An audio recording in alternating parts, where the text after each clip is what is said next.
Eu vou falar sobre os 7 saberes, que é um estudo de 12 pagininhas de Edgar Morin. Edgar Morin vem escrevendo aí para a ONU sobre educação e há um tempo já vem chamando a atenção esses conceitos dele. E ele diz que o primeiro saber, ou o primeiro aspecto do saber para a educação atual teria que ser o conhecimento. A gente teria que ir no sentido de entender o que é conhecimento. E o conhecimento, ele não é simplesmente aquilo que a gente tem na escola, dado, dividido em disciplinas. A gente transfere algum tipo de informação, algum tipo de dado lá. Mas se nós não conseguirmos fazer com que esse dado seja contextualizado, a gente não consegue transformar aquilo em conhecimento. Então ele diz que o conhecimento, ele tem que ser pertinente. O conhecimento pertinente é quando eu consigo colocar a parte no todo e o todo em partes. Tá? O fenômeno do Frankenstein. Eu sempre associo alguma coisa diferente para eu conseguir gravar o que eu quero gravar. Então, o Frankenstein, ele não faz sentido se a gente olhar ele como um todo sem entender que ele foi montado em partes. Que ele é um monstro, que a personalidade dele veio em partes. Mas a gente também não consegue entender se a gente olhar só cada parte para entender que ele é um monstro sentimental, por exemplo. Então a gente aprende pedacinhos para pôr no todo e consegue olhar o todo para aprender pedacinhos. Então até a nossa educação vir de disciplinas divididas, ok, é o que prega a simplicidade da complexidade. Né? A gente tem que olhar pequenos pedaços, mas temos que entender que isso faz parte de um conjunto maior, para que faça sentido para a nossa cabeça. Por quê? Porque somos identidade humana. Complexidade só é resolvida por pessoas. Mas que legal, né? Também é criada por pessoas. O resto do universo parece ser complexo, mas não é tanto assim, porque todas as partes são entendíveis, todas as partes funcionam. Então, quem gera complexidade e resolve complexidade somos nós. Nosso cérebro é que é complexo. O pensamento radiante é que é complexo. Então, nós teríamos que voltar à educação, nós teríamos que voltar à nossa forma de aprendizagem olhando para isso daqui. Que pessoas precisam gerar conhecimentos pertinentes, porque os conhecimentos também nascem delas. Nós só procuramos conhecimentos que nos interessam. É o tal do conhecimento puxado, aprendizado puxado. Então, aí entra a compreensão humana. Né? Nós precisaríamos cair o nosso grau de individualismo, né? Até eu coloquei aí a hashtag individualismo, só que não 2 vezes. Por quê?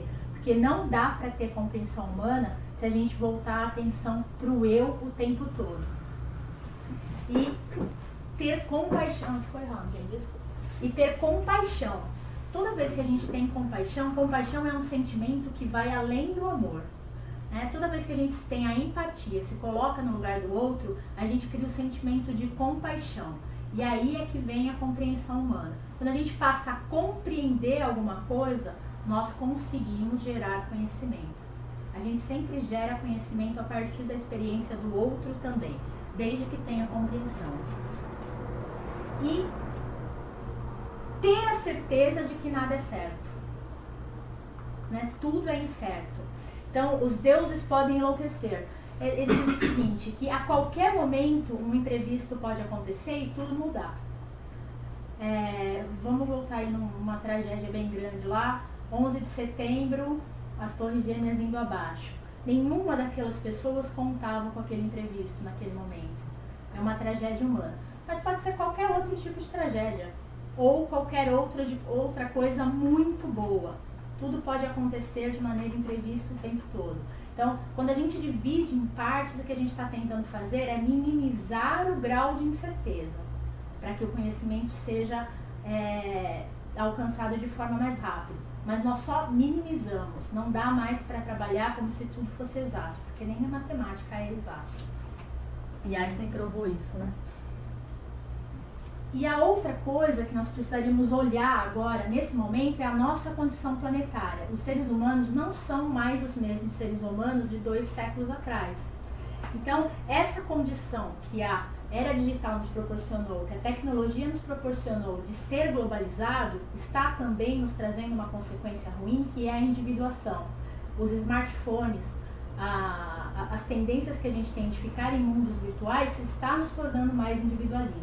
Então, a gente tem que tomar sempre cuidado, porque essa é uma das consequências imprevistas que nós não imaginávamos.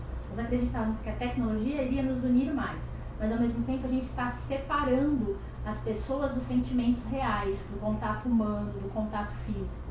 A gente precisa prestar atenção para que a educação virtualizada também não nos afaste daqueles sentimentos primordiais. Então, se a gente só focar que essa condição planetária permite que a gente se afaste das pessoas, a gente tiraria a tecnologia fora do mundo. Mas ao mesmo tempo a gente precisa da tecnologia, então a gente tem que ter o cuidado de lidar com a tecnologia como seres humanos.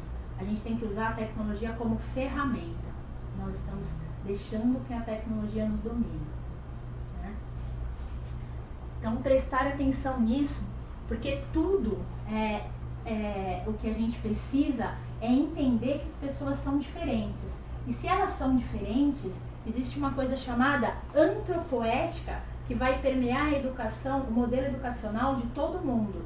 Que é cada cultura vai influenciar, junto com a antropologia, junto com a formação de cada um, de como a gente enxerga a ética. Então, se para um povo é super tranquilo ensinar meninos a serem homens bombas, porque aquilo significa patriotismo, para outro povo isso é totalmente antiético, é totalmente anti-humano. Então a ética, ela é cultural, e essa globalização faz com que a gente se choque com essas antropoéticas diferentes. Então, para criar um modelo educacional que favoreça essa era de digital e essa era de globalização, a gente precisa prestar atenção nisso também. O modelo educacional que de repente vai servir para o Ocidente não vai servir para o Oriente. E as pessoas estão precisando trabalhar de forma mais distribuída. A globalização faz com que empresas de países entrem um nos outros. Os países estão interagindo, os profissionais estão interagindo, e talvez a educação básica desses países vá ser influenciada pela cultura um dos outros. Então, quando a gente fala que a gente tem a tendência de comprar os enlatados americanos, na verdade a gente está enxergando e reconhecendo que isso há um bom tempo vem influenciando o nosso modelo educacional. Mas de uma certa maneira, nós também estamos influenciando um bom tempo o modelo educacional de algum outro país. Como a gente permitiu que o Oriente influenciasse o nosso modelo de alguma maneira em alguns pontos. Hoje a gente vê no Brasil muito mais vegetarianismo, muitas mais formas de alimentação, de estudo, de meditação, seja lá o que for. Então está na hora, talvez, da gente meditar se é preciso mudar ou não o nosso modelo educacional, ou se isso vai vir de uma autonomia individual. Se nós simplesmente vamos sendo influenciados e influenciando, e isso vem de maneira natural. Aí até eu coloquei a preocupação. Meditar é preciso, mas será? Ou também é de cada um a necessidade de meditação? É isso, gente.